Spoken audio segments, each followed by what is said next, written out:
አብዛኛው ሚዲያ ላይ እነከለ ያለን በተለይ ቡታጅራ ዙሪያ ላይ የሚሰሩ ልጆች አሉ። አይዞሽ በርቺ ነገ ከለ አንቺ ይሆናል። መቼም የሱ አይሆንም።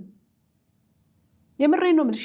የኔ ባል መቼም ድራማ ነው ወይንስ እውነተኛ ይሁን ድራማ ይሁን ይሄን የህግ አካል ሊያጣራ ይገባል። ይሄ ነገር ትክክል ነው ትክክል አይደለም ካሉ እኔን ያናግሩ። ስልኬን ጻፊ። በተፈጥሮ ጀግና ናት። ምራቋ ራሱ ምግብ ነው ለሴት ሴት ለራሷ ለልቧ። የሰው ትዳር ውስጥ መግባት ትልቅ እግዚአብሔር ቅጣት ነው። ለምን በይ ትዳራቸው ውስጥ ተበተነና ልጆች አሉ አባታቸው የሚናፍቁ። የነዛ ልጆችን በማን ያያል? እግዚአብሔር ያያል። እሷ ከዛ ሰውዬ ጋር እየሳቀች ምናልባት ልትኖር ትችላለች። ነገር ግን የደም እንጀራ ነው የበላች። የምሬን ነው የምልሽ። የደም እንጀራ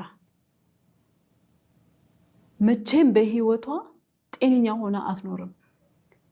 ፈሪ ናት። የሰው ባል የቀማይ ሴት ለምን ትፈራለች? ሰርቃ እንዳመጣች የሚሰረቅባት ይመስላታል። አይተማመኑም። ደስታ የላቸውም። ጭቅጭቅ ነው። እሱም ይላል። ከዚህ ሁሉ እኮ ለሷ እኮ የተፈጠራል። ይሄኔ ቁጭ እየሸበላል። እሱም መጠበቅ አቅቷት ቤት ማፍረስ። ይሄ ትልቅ ኃጢአት ነው። ከኃጢአትም በላይ ህመም ነው። የልብ ህመም። በፍጹም አያከብራትም። እኔ ሁለተኛ ሚስት ሆኜ ተከብሬ ነው የምኖረው ትበል እስቲ አንድ ሴት መታ። መቼም አትልሽም። ድሮ ሱሪ ስንለብስ እናፍራለን። እንኳን የሰው ባል ጋራ ስንራመድ ነውር ጌጣችን ሆኖ ሚዲያ ድረስ ልንወጣ ይቀርና ማለት ነው። የምሬን ነው የምልሽ። አብዛኛው ሚዲያ ላይ እነከለ ያለን በተለይ ቡታጅራ ዙሪያ ላይ የሚሰሩ ልጆች አሉ። አይዞሽ በርቺ ነገ ከለ አንቺ ይሆናል። መቼም የሱ አይሆንም። የምሬን ነው የምልሽ። የኔ ባል መቼም ድራማ ነው ወይንስ እውነተኛ ይሁን ድራማ ይሁን ይሄን የህግ አካል ሊያጣራ ይገባል።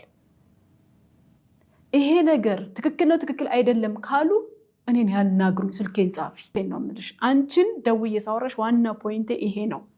እቺ ኢትዮጵያ ናት። ነውር ጌጧ አይደለችም። ኢትዮጵያ ቅድስት ከተማ ናት። ቅድስናዋ ነው ጌጧ ለዚች ሀገር። ለኛ ለሀበሾች ነውር ጌጣችን ሆኖ አያውቅም። የምሬን ነው የምልሽ።